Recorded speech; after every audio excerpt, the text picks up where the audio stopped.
Doors are closing. Welcome everyone. Welcome to this event organized by both the Rijksmuseum and the John Adams Institute. An event this afternoon on American photography, the big exhibition in the Phillips Wing, on view since yesterday. Maybe some of you have already seen it.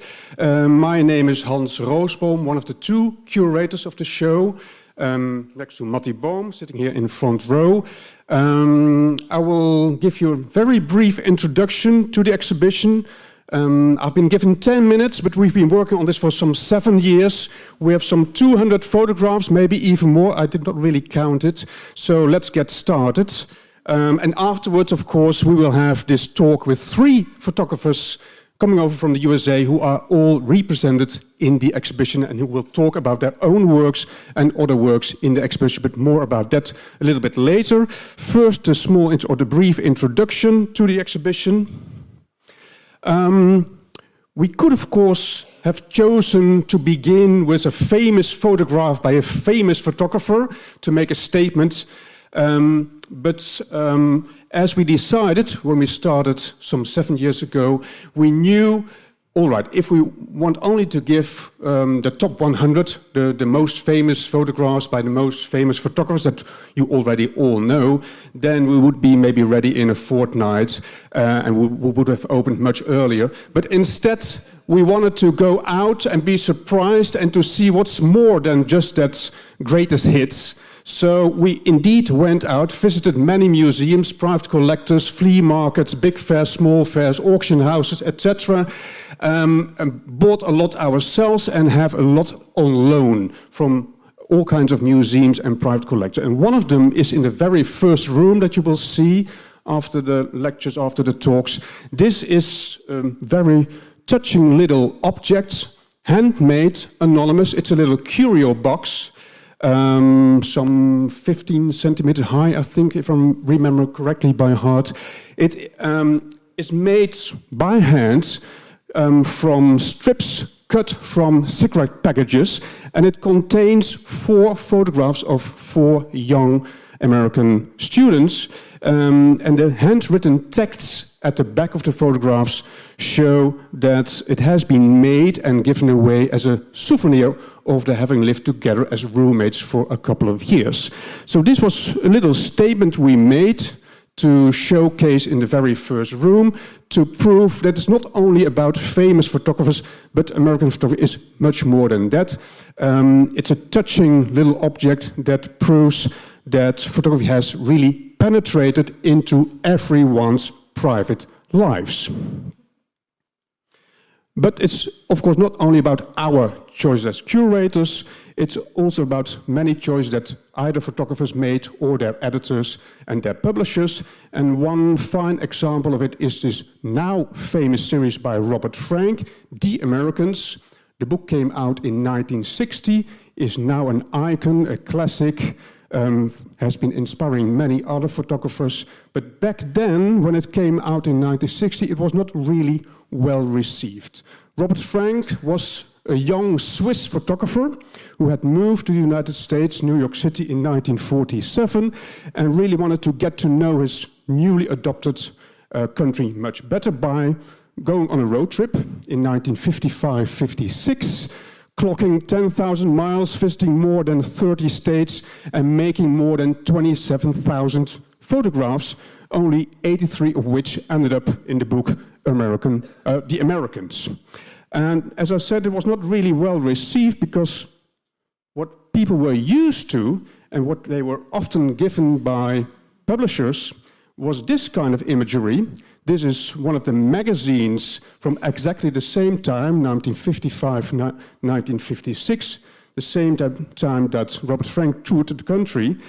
So in that first room we have 8 photographs by the now famous series The Americans, next or opposed to an array of 18 colorful magazine covers from the same time, radiating luxury, comfort, success, fun, freedom, etc. So this is what people knew and were used to, and this is what Robert Frank gave them, much moodier, black and white, very unglamorous scenes of unknown people rather uneventful scenes, and as well as unclear, maybe, images that people were not used to have to guess what it was all about. So, and this was really new to the audience at general. The magazines were sold into the millions sometimes, like Life, who had an edition of 7 million every single week.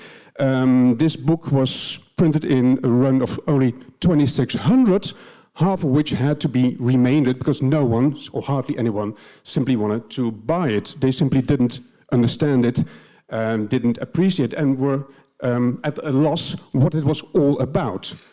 Whereas Robert Frank also not gave any captions in order to clarify what he was looking at and what he was trying to show to the audience.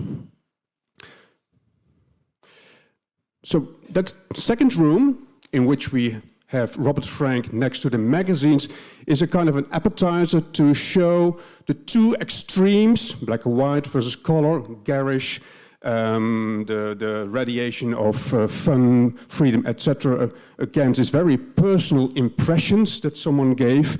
That is the two extremes between which you could say American photography has been navigating ever since. Then we go into the third and fourth room of the exhibition, devoted to portraiture, including this one, which is simply a great photograph. At least that's what we thought when we came across it in 2016. We were simply intrigued and immediately loved the picture as a portrait. It's an unknown young man. We don't know anything about the background, but this is a photography exhibition. It's not a history lesson merely illustrated with photographs.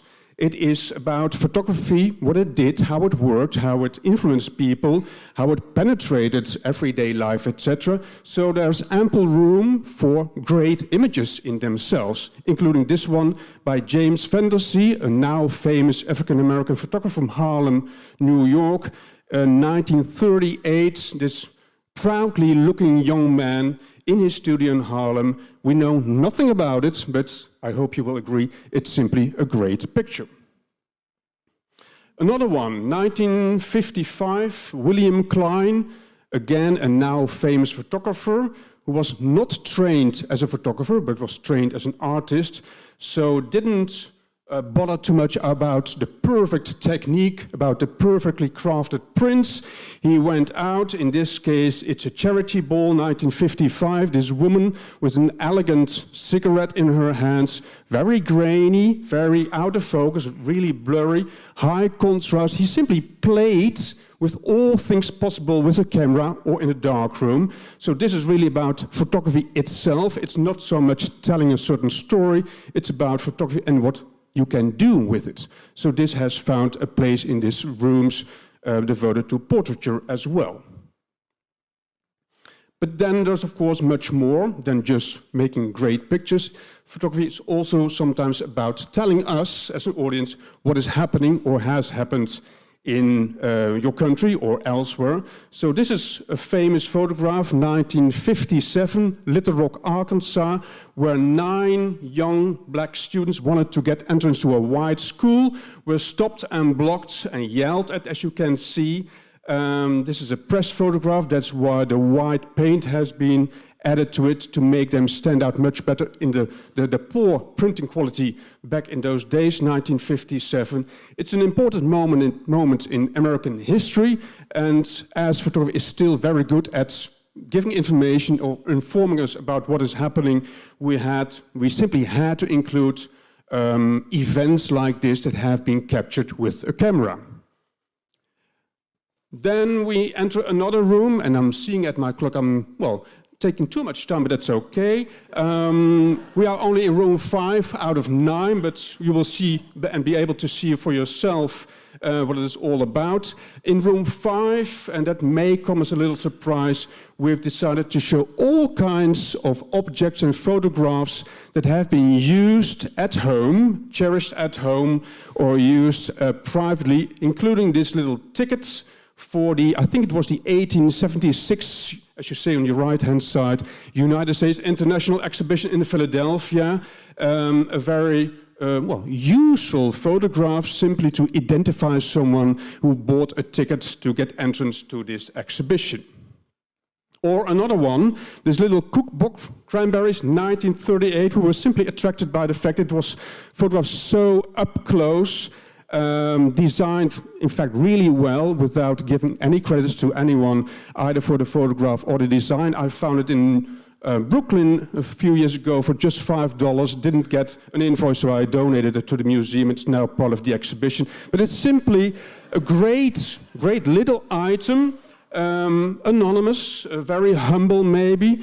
We didn't even look at the recipes ourselves, but we were simply attracted by the cover, and that's on show in room 5. Well, maybe I will try to wind up now. Then there's another maybe surprising room that we devoted to early advertising, which has always been an important has always had an important place in photography, but has often been overlooked as being commercial, as opposed to the free artistic works that photographers did.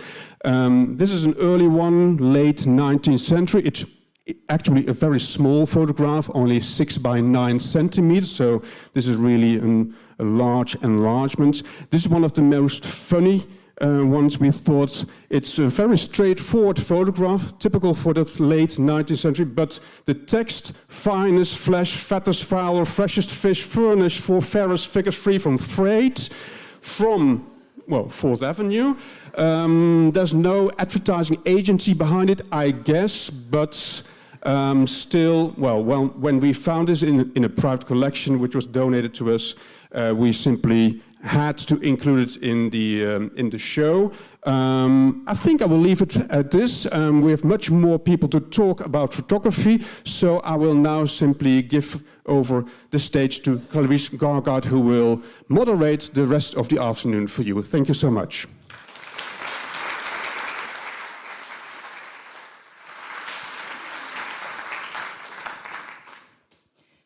Thank you so much, Hans. That was quite illuminating and fast, but it worked really well, I think. Hans and Mati, thank you so much for this impressive exhibition. Good afternoon, everybody. Okay, see where I come from. When you say good afternoon, okay, thank you. Welcome again. My name is Clarice Gargard. I'm a Dutch journalist, writer, documentary maker, and community organizer. And for the past year, actually, I've been working together alongside the Rijksmuseum as they put together this exhibition with my organization, Lilith Agency. We put together a focus group who gave their perspective on the exhibition. And it's really amazing to see, the fruits of everyone's labor.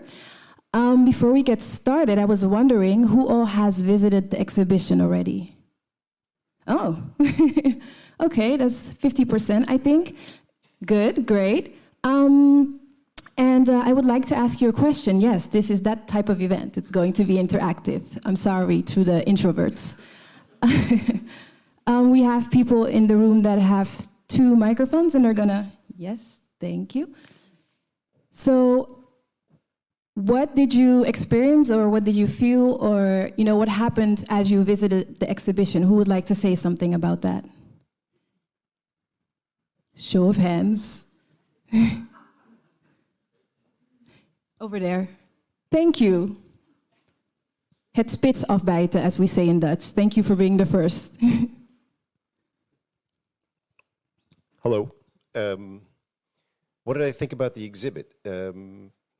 As an American living in Holland for a long time, I was shocked by the exhibit. It wasn't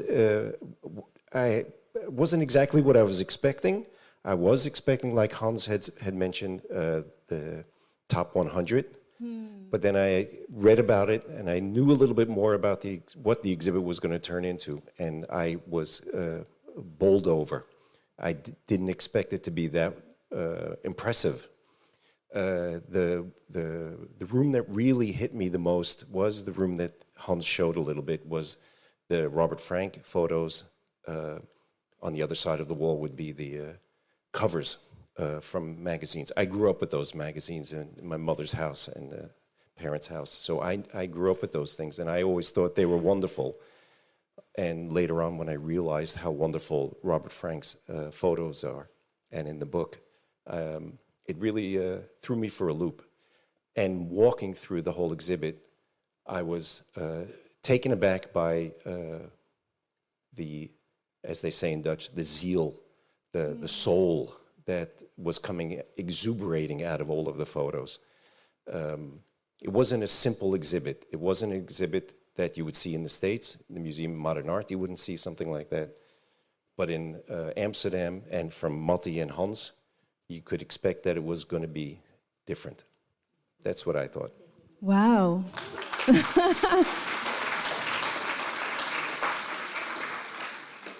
Amazing. Thank you so much for that review. I think we're going to leave it at that because I wouldn't want to follow that up either. So we'll get to the rest of you later. But thank you for kicking that off because actually I felt similar feelings and I did not expect to feel so emotional. I was like, oh, what is happening? Emotions, you know. I was like, this is very unexpected. So I felt awe, wonder, nostalgia, grief. And a little bit more about me. I was born in the United States, in Philadelphia, but I grew up here in the Netherlands, and my family is originally from Liberia, West Africa. So if you're wondering where the strange accent is coming from, it's a combination of all of those three countries. And for those that don't know, Liberia was founded by freed enslaved people that traveled from the US to West Africa. Together with the government, they founded the first democratic republic of Africa, which was, you know, an impressive feat. Unfortunately, they subjugated the native inhabitants and repeated that cycle of violence.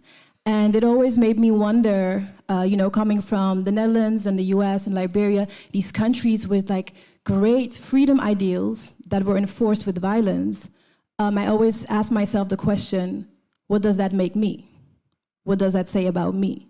And I feel like this exhibition also asks these questions without giving any sort of like sanitized or one answer about it. It asks questions about, you know, what were people's daily lives? What did they do? Who are they? How do they see themselves? What is the American identity? And especially in these times, I think it's important, you know, with the current administration, with the Trump administration, you know, the radical right-wing ideals or white supremacist ideals, conservative ideals, in humanity, whatever you would call it, as we watch the horrors unfold, it's important to ask these questions. And I think the exhibition does that without giving clear answers. And I also felt, you know, using the medium as photography as a lens is very interesting because, as Hans said, you see these iconic photographs and iconic photographers alongside these very tiny, intimate, personal objects. And yeah, I just think it's so impressive. And yeah, you get a glimpse into the US, but also, you know, we're living in the Netherlands. This is a Dutch museum. These are Dutch conservators, curators. So it's also asking, who are we as the onlookers? So there's many questions that this exhibit asks, and we're going to discuss that today with three amazing photographers that are part of the exhibition. I would like to call them onto stage right now. Bryan Schutmaat, Sense and Nina Berman. Where are, oh yes, there you are.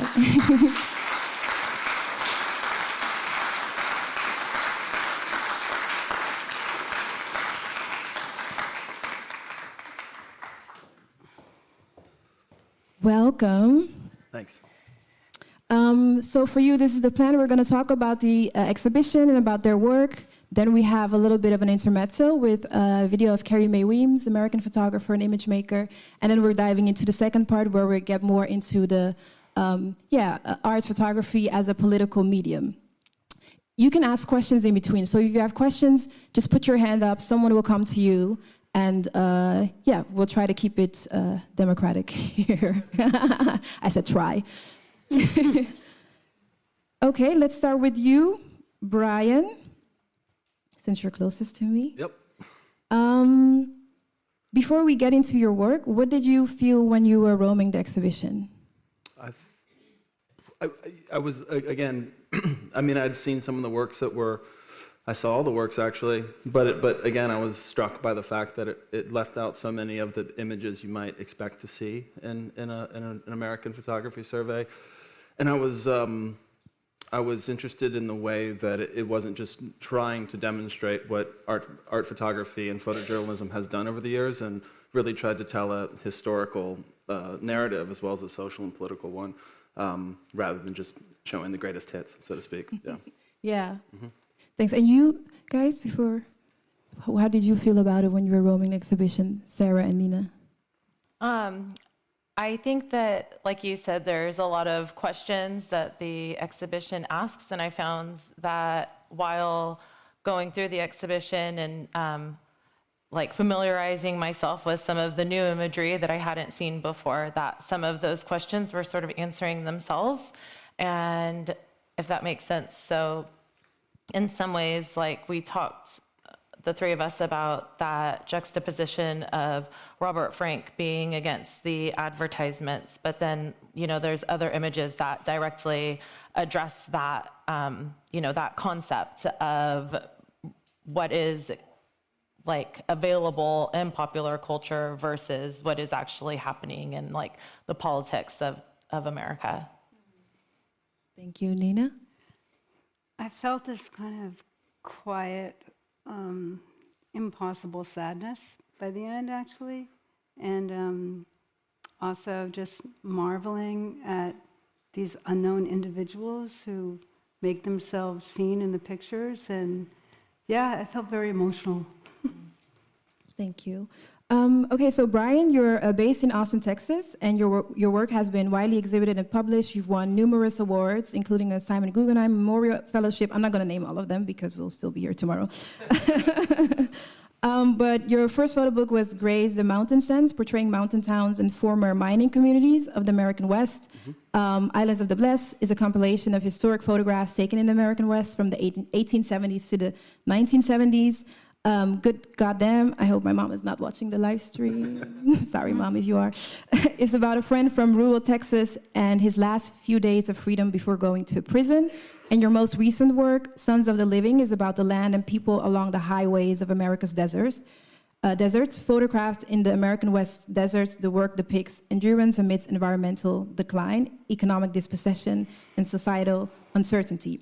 So, and you always also shot I don't know if you've all seen it, probably you have seen it somewhere, the cover image of Paul Bozeman, Montana, of the exhibition. And we're now looking at, you've all selected photographs, so if we can please show the first slide of yes. We're now looking at Tonopah, Nevada, from Graze, the Mountain Sense. Mm-hmm. Can you take us to the moment that you shot this image? Oh, yeah, it was funny because I was sleeping in my car in the parking lot of a mining museum, and I overslept, and I felt the sun coming through the windshield, and then I said, shit, I wanted to get to the top of the hillside to take a picture of the town, so I rushed up there and got it when this light was doing its thing. Yeah. So it was kind of, did it feel, was it rush? Were you like, oh, yeah, okay, yeah. I really need to get this? Yeah, you know, sometimes I know exactly what I'm going to do and how I'm going to do it, and maybe I'll visit an area in the bad noon light just to make sure I have the composition exactly how I like it, and then go there at dawn or dusk to get it in the magic hour. But this one, I woke up late and I didn't really know where I was going, but I just drove up this hillside and came across this scene. And it's very interesting that you say that, because looking at it, I do not feel that sense of rush. Actually, I feel more of, which is good, I think. Yeah. I feel more a sense of calm. Mm-hmm. And even though we're looking at this sort of scene of decline or decay, you could say, there is calm there. Is that how it felt taking that picture as well? Yeah, I mean, it's a quiet town, and the West is vast and quiet, so there was a sense of calm, I would say. And but when I do take pictures, even if I'm frenzied trying to get the focus and the composition right, it's still a pretty quiet, and it's a practice done in solitude often. So yeah, there was a sense of calm. Is it a lonely practice because you have all these sort of like... Often it is. The way I work, I'm on the road all the time. I do meet people, strangers I meet in bars and cafes or on the side of the road. So I'm trying to engage and be social to some degree, but I often wind up alone with plenty of time to think or contemplate, yeah. Sounds like you prefer it that way. No, I like people, but... yeah. And how this work that you do, because these mining towns and deserted places and the people that you photograph, it to me also feels like a sort of like archival work, like you're archiving these places, these communities that are disappearing or decaying. Do you see your work as archive work? Yeah, to the degree that most photography is, I would think, when you put it in these contexts. So, yeah, I think so. I'd like to think I'm recording culture, and it perhaps will be there for posterity. Now it's in the Rijksmuseum, so it'll be looked at in years from now. But yeah, I mean, these towns themselves are kind of archives. I mean, we're looking at towns that once personified optimism in the boom years when the silver mines were booming and things were happening. And then due to the nature of the boom and bust cycle of the American economy, people try to bring everything out of the ground, get the value, and then a lot of these places are kind of left there. Tonopah saw its probably pinnacle about over 100 years ago maybe, and since then it's waned, but it's still hanging on. And I will say, there's still people there who are capable and kind and proud who persist in these places. So, yeah.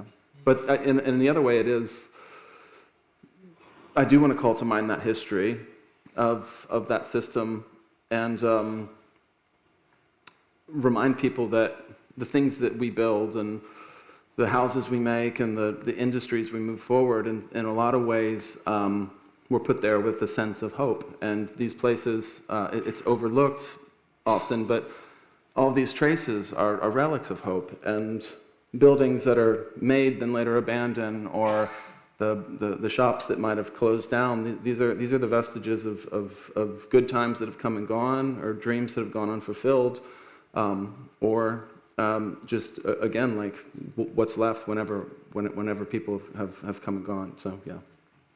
And do you feel, because you're talking about like traveling these places, and it's about what people have left behind, or what happens when they're gone?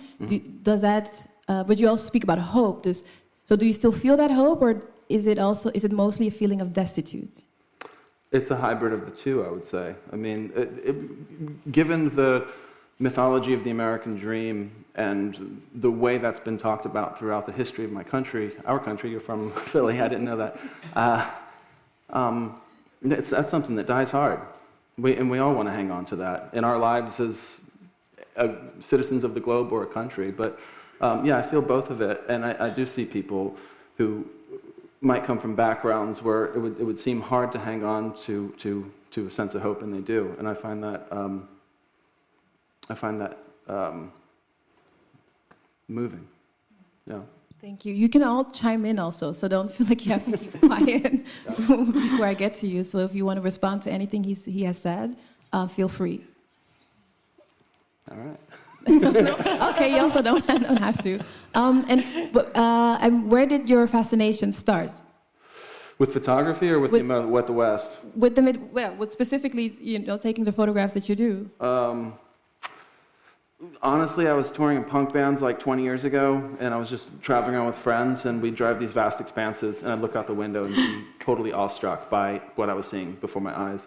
It's this amazing, vast place, and initially I would go out when I began photographing to just do the thing that people do, Ansel Adams kind of stuff, like the vastness of the landscape, and then you realize that there are social realities that need to be confronted.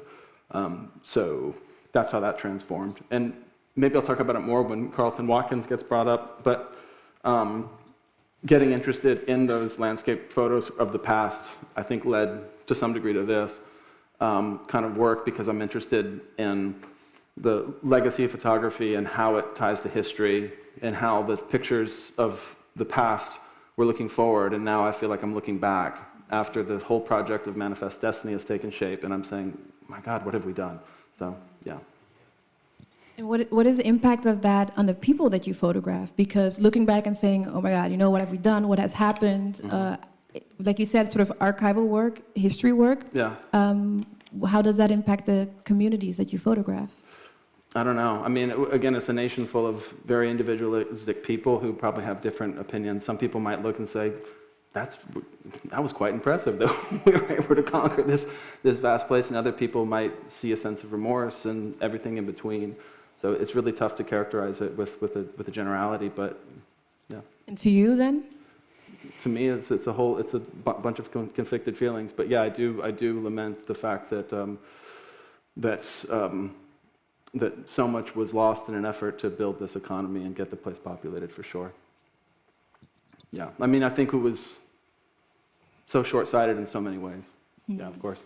So then, being a part of this exhibition, how do you think the visitors should look at your works within the full scope of the exhibition? It's up to them, yeah. It's I don't know. I mean, in so many ways, the work is critical of America and grazes the mountain sends of the mining industry, but we also need copper for our microphones, and we like to live in a world where we have to kind of exploit the landscape. Yeah, so it's tough. Yeah, we'll dive into that. We have to live in the world where we have to exploit the landscape to do the things we want to do. I want to hold on to that one. Sure. Okay, Sarah. Sarah is an artist from Sacramento, California, was the curator, director of the American Indian Community House Gallery. You practice photo weaving with traditional basket techniques from Chitimacha and Choctaw family and elders. Early works are based on Chitimacha landscape in Louisiana and Hollywood interpretations of Native North America. You did field research of Native art from 12 countries in the Western Hemisphere for the book and exhibition Weaving the Americas in Valdivia and Santiago, Chile. You traveled to Southeast Asia and the Caribbean for Weaving Water, debuting in Bristol, England. And your new map and landscape weavings are focusing on colonial impacts, climate with purpose to conceptually reinstate indigeneity with traditional weaving patterns while decolonizing colonial maps. That is, ambitious. I mean, but you're doing it. You've given yourself a great task. It's busy. Stay busy, yes. We're now looking at, the works that you can see in the museum, right? Yeah, the one on the left is here in the exhibition, and it's one of 4 pieces that, so this is one of the other 4 here that we included just to give it a little bit more context. And can you tell us a bit more about the process, because it has so many literal and so many symbolical layers? So I think for this particular work, it's important to know that there's 2 different types of imagery that are being woven together, and one is landscape and the other is maps. And so all of the maps and the landscape imagery that you see in these pieces are all my own photography. The archives of the maps include the Amon Carter Museum in Fort Worth, the British Library in London, the Choctaw Cultural Center in Durant, Oklahoma, and I may have forgotten a few, but when I look at it, I can talk about it more directly. The title of the work and the overarching series of this body of work is Hanushi. Hanushi is a Choctaw word for trail. I was asked should I start talking more about the work, or did you have a question? Go right ahead. Okay. The Choctaw Nation, which is a part of my ancestry and my family, we are in Oklahoma, and the Choctaw Nation invited me to make new works that they would acquire and be a part of their collection. So it was a part of the nation, but also a part of the cultural center. And it ended up happening at the same time. So I went back to Oklahoma, to Durant, and asked to view some maps that related to the Trail of Tears. And what they shared with me were these blue maps You can see there, like the blue gridded maps on both of these images are allotment maps from Broken Bow, Oklahoma, and that's where my family was relocated to during the Trail of Tears. So rather than bringing out like historical maps that had to do with like Indian removal in the 19th century, it was rather 42 of these blue maps that were about this size, and each like rectangle kind of pieced together to be a larger map of Broken Bow and McCurtain County. Broken Bow is where our family's allotment land was. So this map here, and then there's a couple, I think there's a couple in each of these pieces. Each square indicates a parcel that was allocated to a Choctaw individual after the Trail of Tears, so after the removal from Mississippi. Yes, I wanted to ask you that before we get can you explain the relocation during the Trail of Tears? So under Andrew Jackson in the mid-19th century, there were a lot of acts in place to move Native peoples off of ancestral homelands to what is now Oklahoma. And so our personal Choctaw story is that we were moved to Broken Bow, which is in McCurtain County. So each land, or each parcel is a square, it has the name, the allotment number, blood quantum, which is how native you are by like dictated by the government, and then the age. And the maps are from 1902. Then woven through it, you can see, especially down here, it says Oil Map of Oklahoma from 1914. That's a map from the British Library. That map is in 5 different languages and was a part of an oil magazine that was distributed, you know, obviously to several parts of the world to share where oil was in Oklahoma.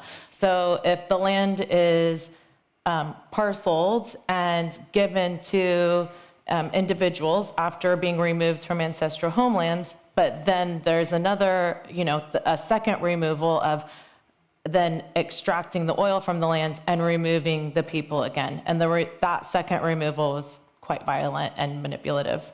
Yes, there's that extraction again. Thank you for sharing that. I was wondering about your work because you use indigenous methods and rituals and traditions, and at the same time you're showcasing this violence. What I spoke about earlier, there's this this juxtaposition or combination of like reclaiming and then the violence. How do you combine the two in your work? I think that for me, working with traditional basket patterning from my Chitimacha and Choctaw families is the best way for me to tell the stories and to reconnect to tradition that I think is important that we continue into the future. And this is my way of continuing and securing weaving into the future for me and my kin and my family.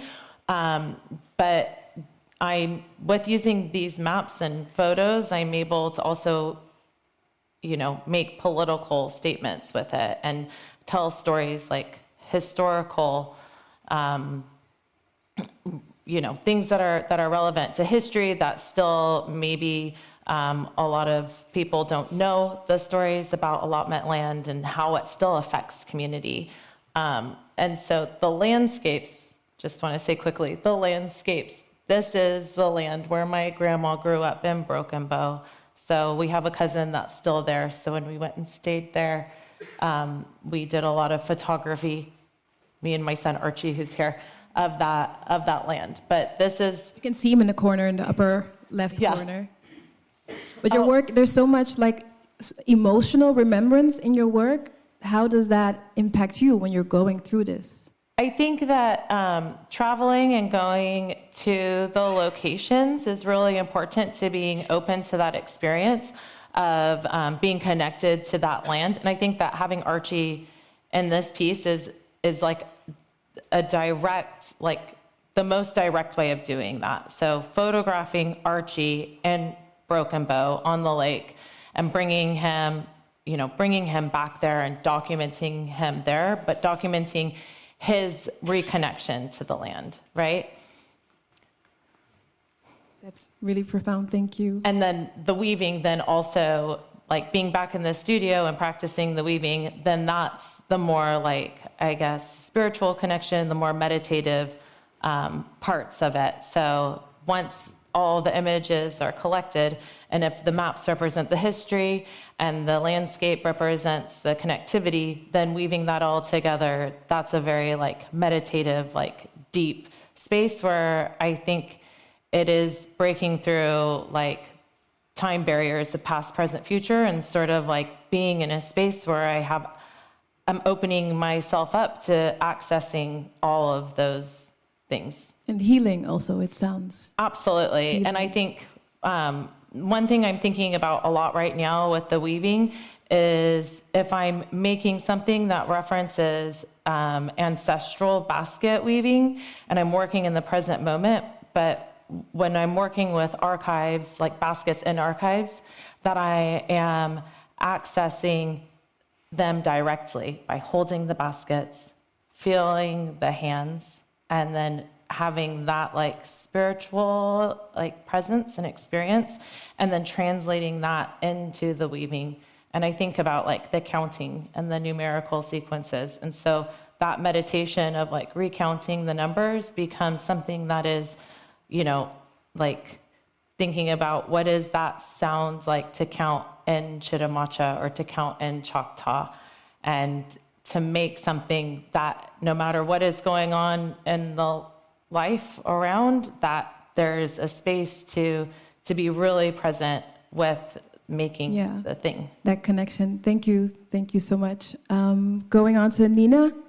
Nina is a documentary photographer, filmmaker, journalist, and educator. Her work explores American politics, militarism, environmental issues, and post-violence trauma. She's the author of Purple Hearts, back from Iraq, portraits and interviews with wounded American veterans, Homeland, an examination of the militarization of American life post-September 11, and an autobiography of Miss Wish, a story told with a survivor of sexual violence, which was shortlisted for both the Aperture and Arles Book Prizes. She covers a range of issues from women under siege during war, and domestic issues, criminal justice, reproductive rights. Just overall very important and political work. And this, like, if we can go to the next slide, military wedding. Marine wedding. I just want I know everyone hasn't seen the image yet, but it is a part of the exhibition. And for those of you that have, it's good to have a look at it again. Also to you, how was it shooting this image? Can you take us back to that moment? Well, I had spent, this picture was made in 2006, and from the summer of 2003, pretty much straight through to this image, I was photographing many, many severely wounded veterans, mainly alone, so I would photograph them without their family members, and just me and them, and I'd interview them and spend several hours. So this was the first couple I photographed, and this was the last of 3 trips I had made to be with them, and this was the morning of their wedding. So this is a witnessed moment.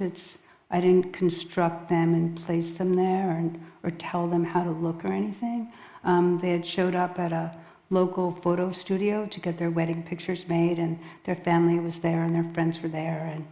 And, in my relationship with them, I had noticed an undercurrent of distress, and, the community and so many people were invested in this turning out right? Like love conquers all, but it was pretty obvious to me that it was not going to turn out right. So as they were arranging themselves for their, proper wedding picture, I was moving around the room and just noticed this kind of anxiety. And I've always seen this picture as a shell-shocked couple, right? And trying desperately to sort of fit in the frame, to like pretend it's all going to be okay. But shortly after the picture was made and they got married, They got divorced. I went to visit him again 2 years later, spent some time with him, which was really nice. And then they got divorced? They got divorced a couple months. Okay. A couple months after they got married, and then I went to visit him again 2 years later, and then he overdosed on heroin and alcohol in 2012, which is, I don't know if it's a common thing, but several veterans in the United States die from suicide every day. So, yeah. Yeah, which is important to know because of, I feel like your work really touches upon this sort of militarism of the United States and almost, bringing awareness to what that means. Is it for you an attempt to not only criticize but break through that sort of military endeavor, a way to bring about peace by looking at conflict? Well, I think what started me on particularly photographing wounded soldiers was that there had been this attempt to pretend that this wasn't happening. That, for those of you who remember, this was supposed to be a clean, quick war for the United States. And then President George Bush had declared mission accomplished within a couple months. And the major news publications were not showing pictures of dead Americans, dead Iraqis, wounded Americans, wounded Iraqis. It was forbidden to actually photograph this famous scene that's been photographed many, many times of coffins returning to Dover Air Force Base. And so I went about trying to locate these wounded soldiers after they had returned home to understand what it meant to be wounded in this war that, it was clear was started based on a lie. And so that was my purpose with this project. It also reminds me kind of Susan Sontag wrote about looking at war and about how it's something that we're all, looking at and fascinated by, but also looking away from. Mm-hmm. And is your objective or also to make us look at it better and see it for what it is, beyond the glamorization that you spoke of? Yeah, because there's a lot of propaganda in the United States around war making and the just wars, whatever that means. And one of the first projects I did as a young photographer was going to Vietnam with Vietnam veterans. This was before their relations between the United States and Vietnam had been reestablished. And I saw very clearly on that trip that war doesn't end when the peace treaties are signed. Mm. It stays very deep in your body and in the landscape and in the culture of people and in generations to come. And so when the Iraq War happened, I felt, well, I know what it's like to talk to veterans. I think I can do this. And I was trying to bring a sense of almost like some sort of sober seriousness to what had been sold to the American public as like a rah-rah game almost, and so that was my intent with this work. And do you think, a lot of what you said resonates with me as well, also coming from a refugee and war background. I recognize that a lot. Do you think there is a way that which is really relevant today also, with all of the wars and genocides that are happening, do you think there's a way we can look at war that can bring about peace, or a way that we can look at it or ingest it differently than what is given to us? That's such a complicated question. I wish I had the answer. I could solve a lot of problems. But I've spent most of my career kind of looking at the consequence of it, and the work I've been doing the past 6 years has been on the environmental devastation from war making in the United States, but also everywhere in the world when there's a war, it's in the landscape. It doesn't leave, and we can see that everywhere, right? And certainly from Vietnam to Iraq to, name your country, right? Yeah, thank you. Maybe that's something we can also ponder on, all three of us, in the next part of the conversation. Thank you so much for, letting us into your practice, your works, your minds, your hearts. Before we continue on the conversation, we have a little intermezzo.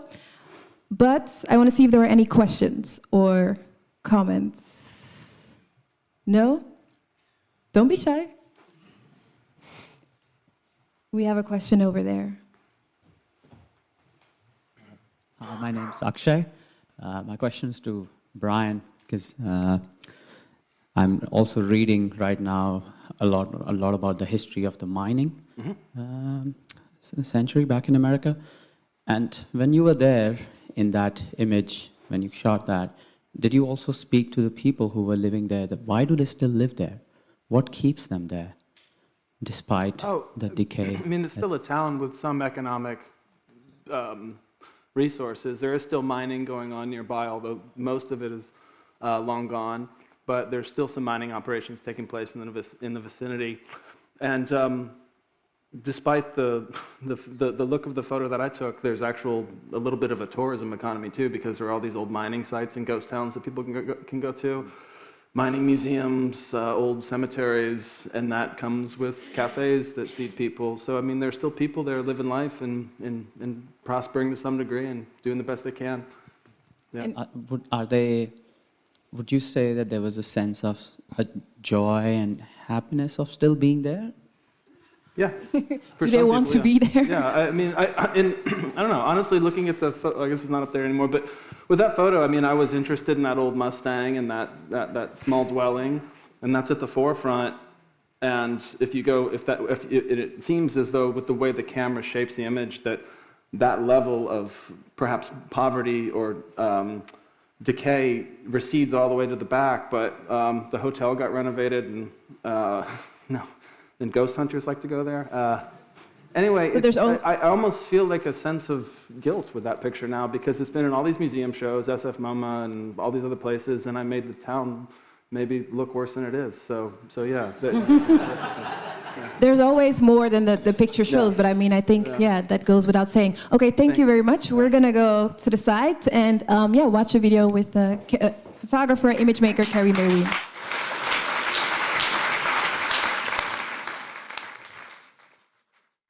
Hi, everybody. I'm here with Carrie Mae Weems, photographer, image maker, all-around prolific artist, and we're going to be talking about her work, and particularly the series Painting the Town, which is a series that reminds you of or resembles abstract paintings. It was made during the Black Lives Matter uprising, when activists would spray paint or write text across boarded up shop windows, and then the authorities would come in and then block them out or black them out, which resulted in this censorship, right? Or in this artistic impression or imagery of the politics of Black resistance.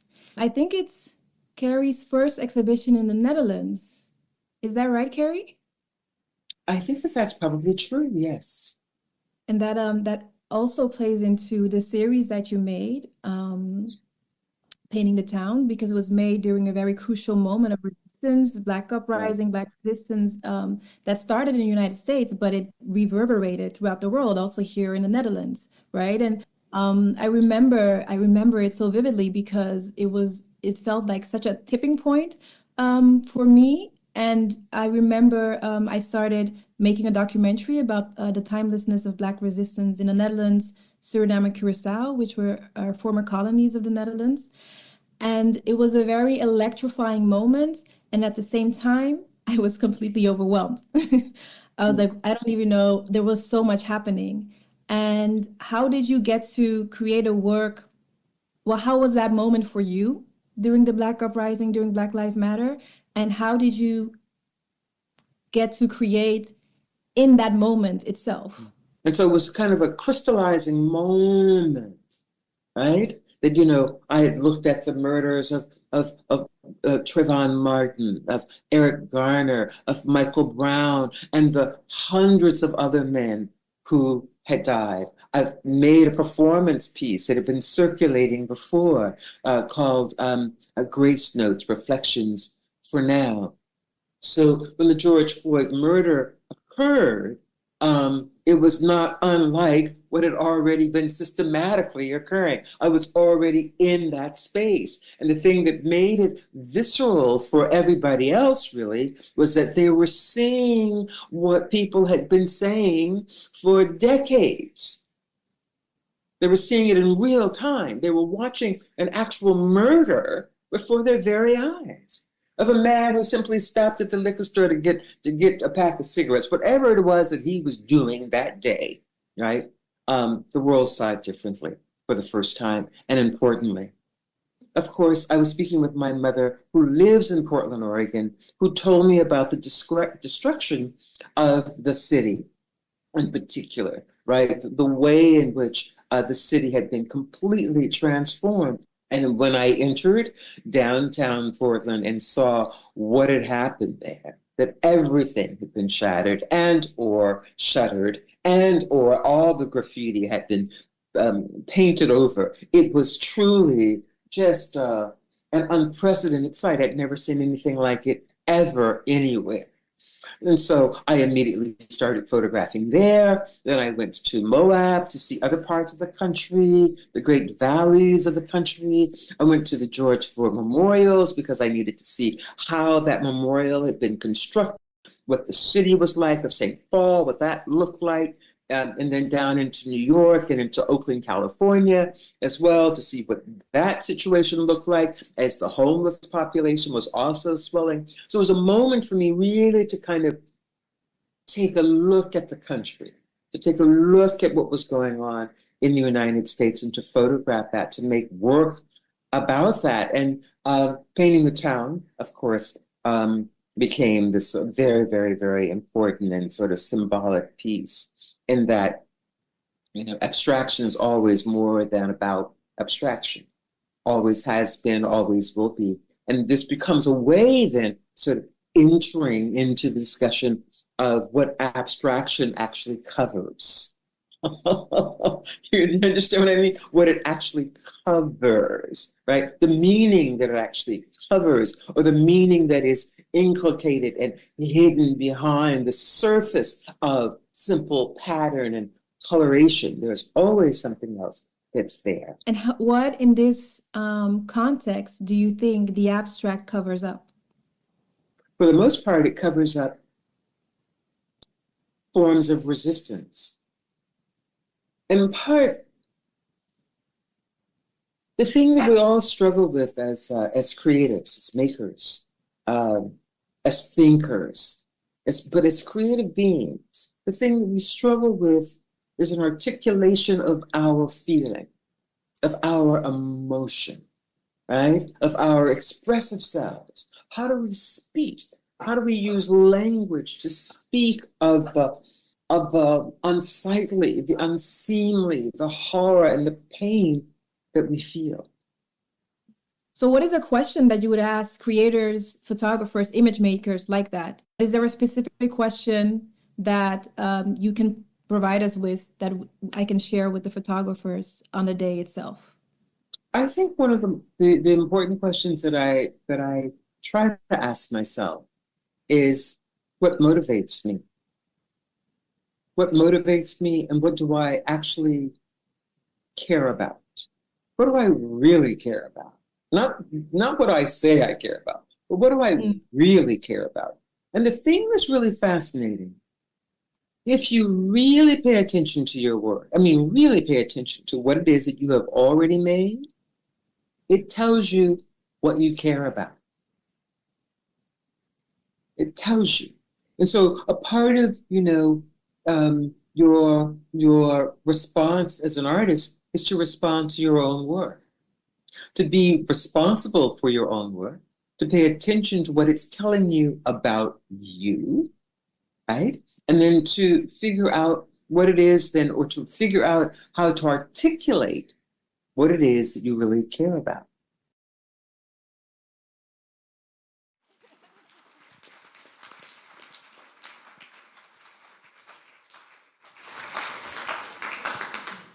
Yeah, Carrie Mae Weems. That's all I can say.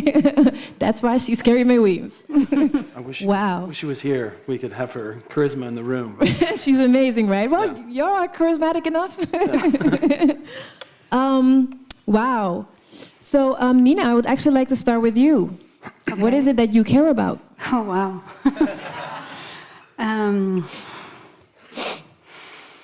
I care about people trying to assert their their right to exist, you know, and about people trying to make the world a better place. And I care about witnessing that and learning about it.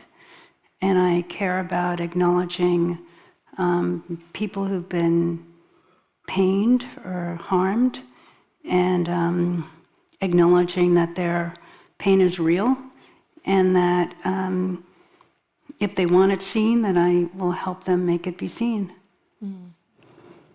Is that what made you emotional today, also about the exhibition? Yeah, because, you know, despite all the sort of wretched history in the United States, and Sarah knows how wretched that history is, and, you know, from its foundation, people still try and show up, right? They still try and make a life and love each other, and yeah, despite it all. Thank you. Sarah, what is it you care about? What does your work say you care about? I care about my family, I think, number one. And I think that when she said, what is, and, you know, your work will show you. And I think that those family lines and the lines of tradition and culture and kinship is all present. But it's what do we as members of society instill in the children, into the, you know, into our futures, and as parents with our children, or as teachers, or, you know, Bryan, you brought up something this week, and you said it was a Mr. Rogers quote. And you said, look for the helpers. I'm glad that right?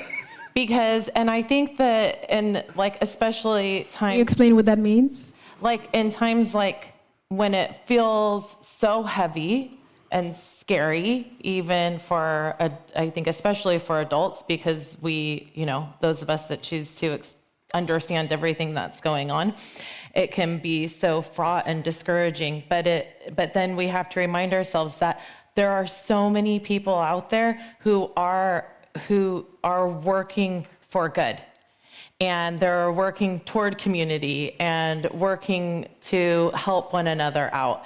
And I think that it's so important that we do that right now.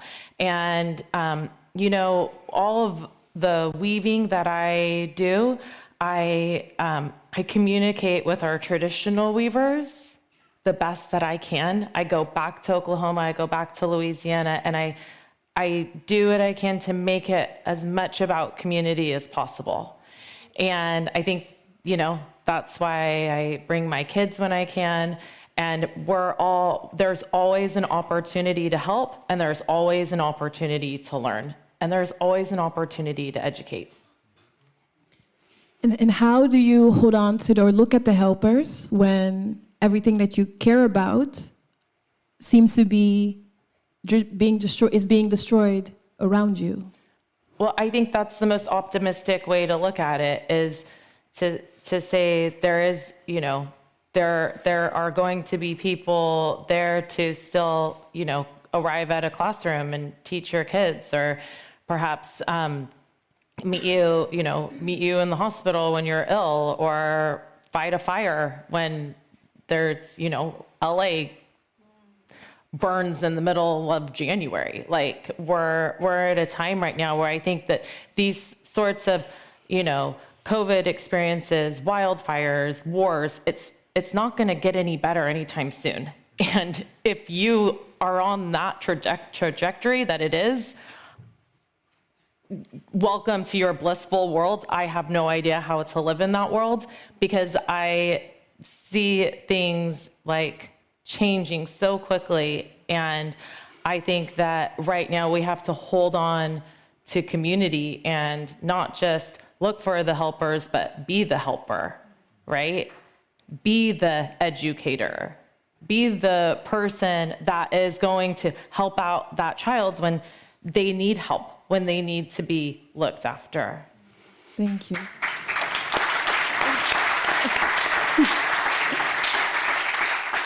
Bryan, do you agree? Is it also what you care about?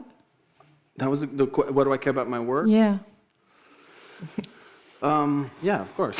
Yeah.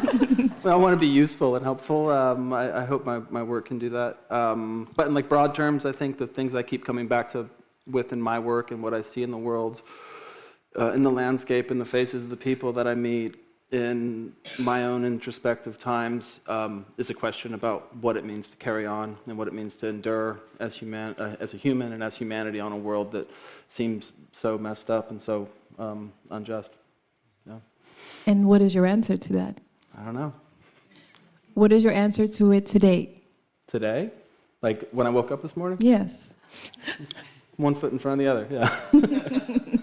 Or maybe this exhibition with these colleague photographers. No, but I'm interested in, if you say, what does it mean to endure, then how do you answer that question for yourself? Because you are enduring. You are here, you are making work. So how do you endure? I just try to make things that are beautiful and fascinating and that might shed some light on what's going on in this world. Yeah. Do you think photography as a medium has or as a photographer, do you feel like it's your responsibility to do so?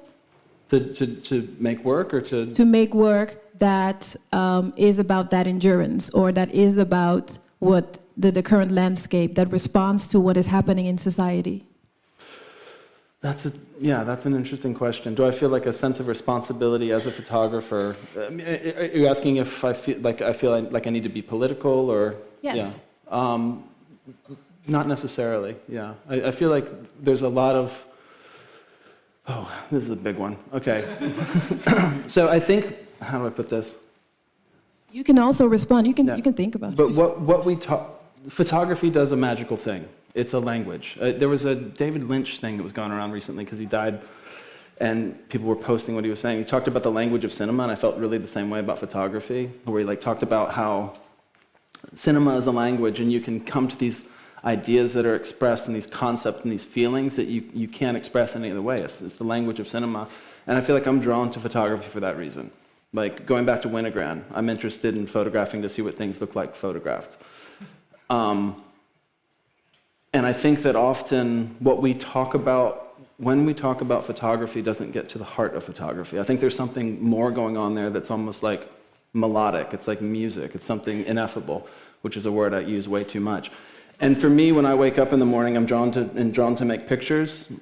I can't be disingenuous and say that I want to go save the world or shed light on political issues. I want to make pictures. And if I'm going to be making pictures and taking part in that effort, then I see the world around me, and I'm making documentary world, and the world is fucked up, so I might as well say something about that. So it's like thinking about other mediums. I reference music, There's instrumental music that is an aesthetic achievement but doesn't say anything about the world, doesn't have any politics, or it's a tough thing because so much is wrong with the world and we all want to be useful in our ways. But I think that could apply to citizens who are chefs and bankers, whoever. Like, we should all be doing more. But yeah, I mean, that's something that kind of occurred to me when I was going through the hallways of the Rijksmuseum and the painting part, where it's like Rembrandt made these amazing portraits at a time when the world was full of strife and agony, and he's just painting pictures of Christ. And I don't know, it's a question to ponder for sure, but I'm rambling. No, it's very interesting what you're saying, because basically you're saying you do not feel the responsibility to be political, but because you live in a world that is political, you cannot make pictures without showing that. Yeah, and also, like, if you're using the stuff of the real world to make pictures, it's going to be political. You can put your camera anywhere in the world and come to some conclusion about the way society functions and politics and so on. But yeah. Yeah. Do you agree? And please feel free to chime in, Nina. Is that the same for you? Your work is pretty political in the sense that it touches upon all of these social and political issues. Do you see it as your responsibility as well? I think at times in my career I've been able to see things that other people haven't. And I felt that I was able to notice things for whatever reason. And trying to get to that through the photograph was, to be quite honest, first to help me out, to understand what it was I was noticing and how do I turn that into some legible picture, right? But also just to provide a counter-narrative.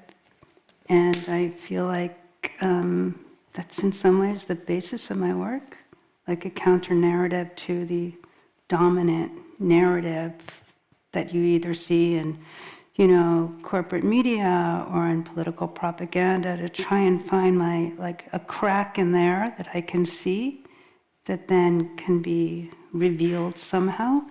And it's also just my way to participate in life. You know, before I found a camera, I was like a bookworm. I would have been sitting in a corner just reading fiction, to be honest, you know. And so photography gave me some courage to go out there. And I'm really grateful for that.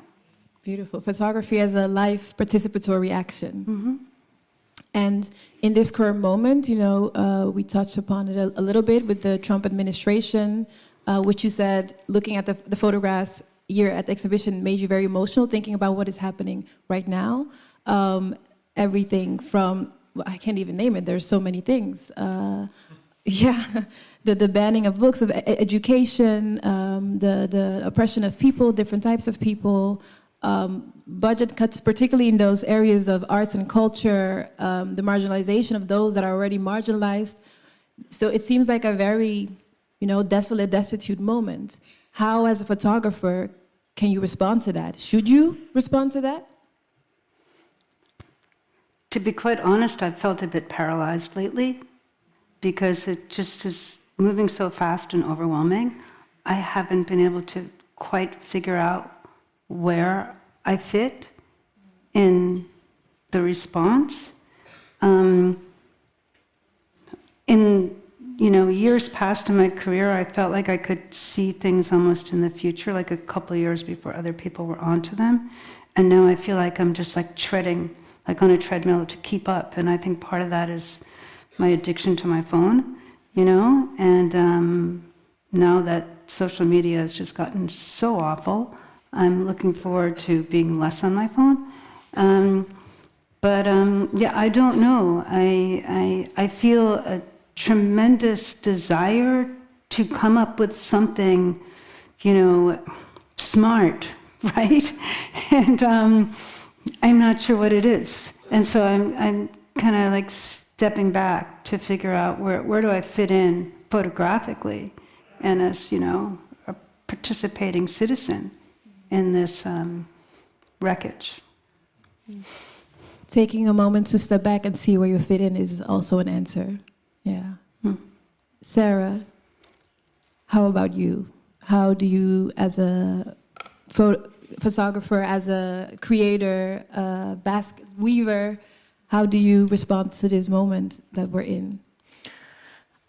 With a question of what to do. And I think that was actually the first conversation that when I arrived in Amsterdam, that was the question that I asked everybody I was meeting. I think we talked about it. We all talked about it because I think right now it's so, you know, there's still a newness to the circumstances. You know, we're a few weeks in, and I think there is. I didn't expect to speak so candidly, but I guess that's okay.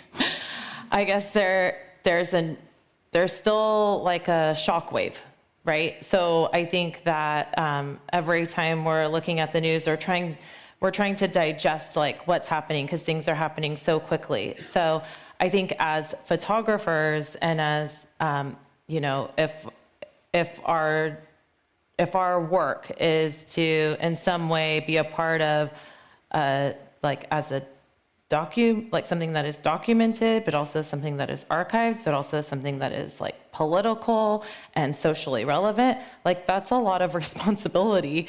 And but it doesn't, you know, not to say that we have to all take on that much responsibility, but that if we can take on that kind of responsibility and share more information or share different ways to maybe like tread through it, like get through it. I think it has to be together. I think, I don't know. I think it comes from conversations and from sharing information and from just supporting one another. And if there's one thing that I've been thinking about a lot since probably just at the end of January, it's that I've made a decision for myself to not retract. And it's probably because that's my instinct is to retract. To retract as in? As everywhere. With my family, as a photographer, as a exhibitor, like to just kind of like protect yourself. Yeah, like go into my home with my family and be safe alone. And it's actually it's awkward. It's an awkward position to be in as like a mother, because as an artist, I have to push against that instinct and be outward. Does that make sense? Like it's like all of my motherly instincts are saying, okay, come back, be safe, look after your family. But then my artist self is saying, no, look for the answer to that question. And how do we move forward? And also how can I be more political? How can I be more forthright with some of these new shockwaves that we're processing? What do we do about it? And do you think, okay, first I want to ask, what for you, you're talking about these shockwaves, what is the most shocking to you that makes you want to retract? Oh, I would say living in America. Sorry. Okay, yeah. Fair enough. And then okay, so you're all saying different things that kind of tie into the same thing about not being sure how to completely respond to this moment. And then I want to return to what Carrie Mae Weems said, that if you look at your work, it shows you what you care about. So I feel like in all of your work, there's this level of care, there's this level of humanity, deep level of humanity. Even when you're photographing landscapes or towns, it is about how we have lived as human beings with each other, what has happened throughout our history. If you would think about that, the work that you've made, what can you extract from that might be helpful to you in this moment?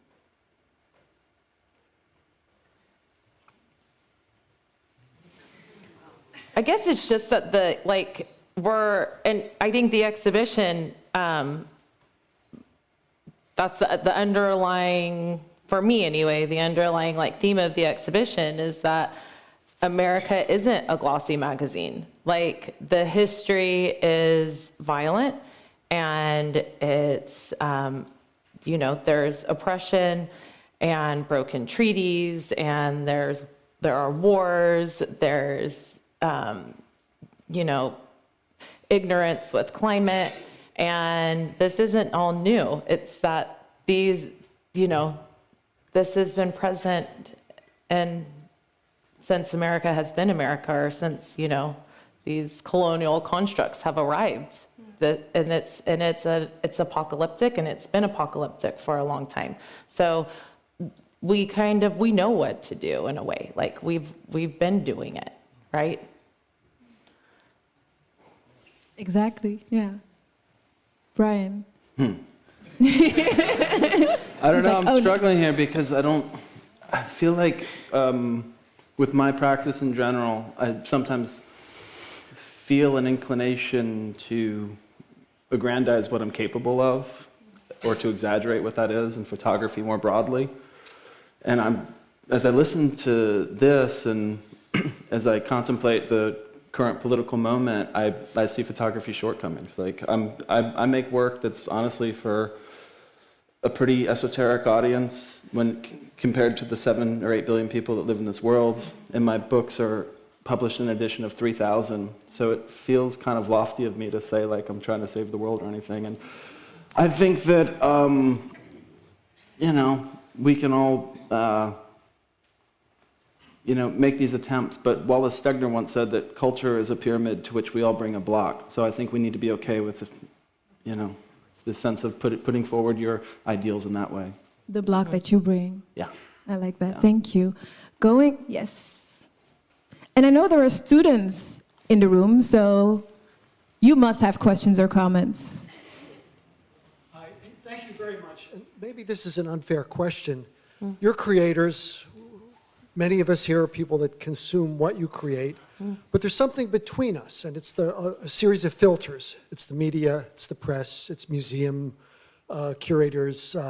We're lucky in this case to have you and this work. You talked about your work coming out in editions of books with circulation of 3,000. We can see that the mediascape is contracting a little bit in terms of its ability to take risk, its willingness to take on risk. This is not going to be a good time ahead for critical work to surface. I'm just wondering what your thoughts are about how we can encounter your work. Are there places we should be going where your work will surface that we can see it? How can a critical creative community reach a public at a time when things are constricting?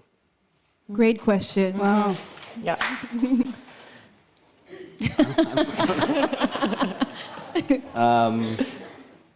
I don't know. I like books and exhibitions because the photographs look best in those. I don't have fear. I don't know. Well, I think the question is more, where would we be able to see your work outside of institutions? Like my website. Maybe the question is to think about where your work could be more visible outside of institutions. Yeah. Nina or Sarah, one of you.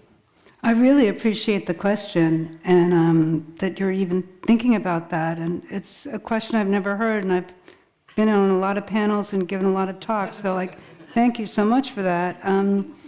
I do think that getting off of some of these social media platforms is actually important, and that I would love to see more artists collectives doing work collectively. I'm very inspired by some work I've seen, a few years ago out of Poland, kind of photographer collectives, around themes of resistance and, fighting the rise of fascism again. And so I'm kind of searching myself for alternative venues. So thank you for that question. Mm-hmm. Sarah? Yeah, I think that's a wonderful question, and I think that goes back to it's so closely related to the other question, is what do we do now? And I think we have to find the answer, but community, for me, it's just community, and if we're all like those blocks, like supporting one another and making work accessible in spaces that, universities, schools, I think about what could we do at my children's schools, how could we get information out there. I'm Archie's art docent, so I try that way. Also, wow. But I think maybe it's the little places. Maybe it doesn't have to always be a big museum, but in the art world, it's always, there's the museum show, and then there's the critique and the catalog, and then it trickles down into the universities. So we just have to not stop, I think, the main thing. Bryan, would you like to? We have to wrap up in a bit, so is there any last words that you would like to add, Nina or Bryan? No. Good. Any questions? Last questions okay, one. I think we have time for one question. At the back there. The person with the glasses, if I'm seeing correct, the lights are shining in my eyes. I don't. Yep. Yes. Yes, Hugh. It's more of a comment, and it's, please, I'm very political. I work in education, trying to activate kids that are underrepresented in the tech industry. For photography, we also want beauty. of course, politics is great, but I also want to see beauty, especially in this current era. Politics, we're going to get a lot of that. But as photographers, we also want to see beauty, to be inspired by what is around us and to interpret that. And it's very easy to get really political and just bang everybody on the head. But me personally, I'd like to see some beauty and just to make my own interpretation of things without this layer of politics and everything else. And that's from someone who considers themselves a political activist. Well, thank you for that. I don't think they have to be mutually exclusive because Carrie Mae Weems' work is very beautiful, very political, and very beautiful at the same time. And I think I like that you said that because I think you can make both work at the same time. We have to stop, unfortunately. Oh, now everybody has questions. One more? Okay, we have time for one more. One, sorry. Yes. Hello. Hello. Hi. I'm a student. This is my fellow students and my wonderful teachers who are also like the helpers you mentioned earlier. I just wanted to ask, maybe not a question, but like just a perspective, because what you said is very true. I think beauty is important, but I also think that when it comes to responsibility, you shouldn't pressure yourself because personal is political, and anything that you perceive and anything that you document will have a historical context, a political context, and meaning, especially when there are individuals in those contexts that have all stories and personal stories to tell, even if it's your own family, your own garden, there is people have lived there before, and there will always be a political and historical context. So don't maybe put too much on your shoulders, as in, oh, you have to save the world. Thank you.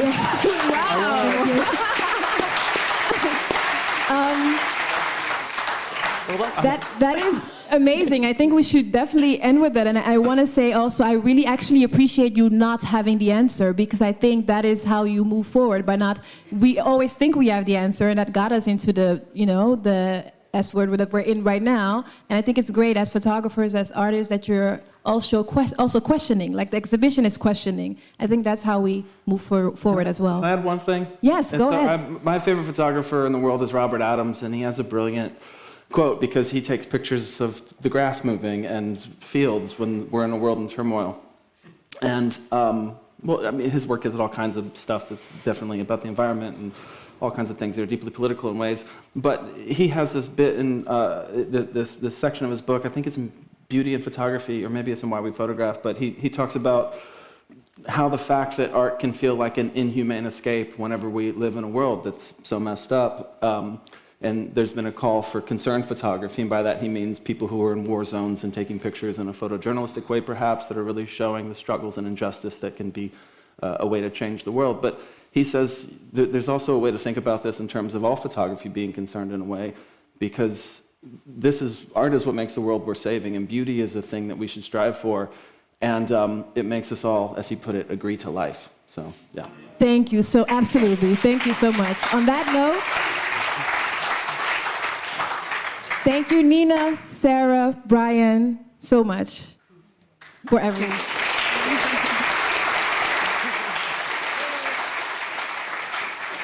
Did I say that? And for me too, thank you, Nina, Sue, Sarah, and Bryan, and of course, Clarice. Yay!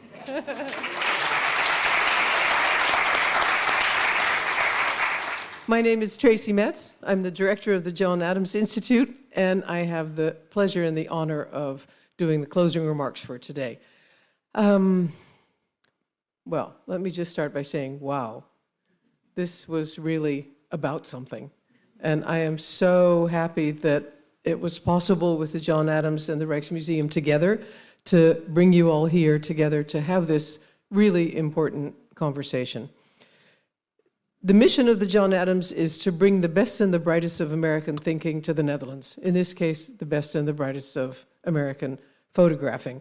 And I think in these turbulent times that we're living in, this mission is more important than it ever has been before, to show that there are still, in that sense, I think this afternoon really to me was a very American event. It's about As I think Bryan said beautifully, I lament that so much was lost in the attempts to build this economy. It's about lament and sadness. The heart-wrenching story of the veteran that Nina photographed in the one photograph of hers that is in the show, the marriage that didn't even last a year, the agony that this man and this couple went through. There is so much sadness, as Nina said. And of course, all the Native American history that Sarah touches on in his work, there is so much to be sad about. But at the same time, I hear people saying, I hear Nina say, people still try and show up. I hear Bryan say, that sense of hope dies hard. I think this afternoon was also so much about the very deep belief, or maybe it's wishful thinking now, that we really do still care about this country. We may not believe in it anymore right now. It's a personal decision, hard to know. But we care. And the work that you make also, I think, gives form to that caring. And I am so grateful that you've made this work and so many of the other in the show. Sarah also said, and I thought that was a wonderful statement, America isn't a glossy magazine. Certainly not at the moment. But it's also a glossy magazine. And that contraposition of Richard Frank and the magazine covers in the show, I thought was a beautiful show. And it is truly a monumental exhibition. So congratulations to the makers of this extraordinary show. I want to just mention a couple upcoming events, and then I'd like to close on a personal note. We have an also very unusual event coming up soon on February 18th. Tim Walz is coming to the John Adams, the running mate of Kamala Harris in the recent elections. I think it's going to be really special to see someone like that up close and personal, to hear him speaking in person. I'm really looking forward to that. I think we have 5 tickets left, so as soon as you get out of this black box, go buy your ticket. On March 13th, Kim Whaley, who is an expert on the Constitution, which, of course, is sort of the touchstone of American political culture and civilization, and is a much bespoke document at the moment. She's also an expert on pardon power, which is also an extremely topical topic at this moment. And on March 24th, an economist from MIT and the Pennsylvania Wharton School of Business, our Jin-Sung Park, about his book Slow Burn, about how we can understand and therefore react to climate change. And it's all about, as all of you said, what we can do. On a personal note, I'd like to mention that this is the final exhibition, 7 years in the making, before Matti Bohm, curator of photography at this museum for so long, retires. And I'd like you to ask to stand up and get a round of applause from all of us.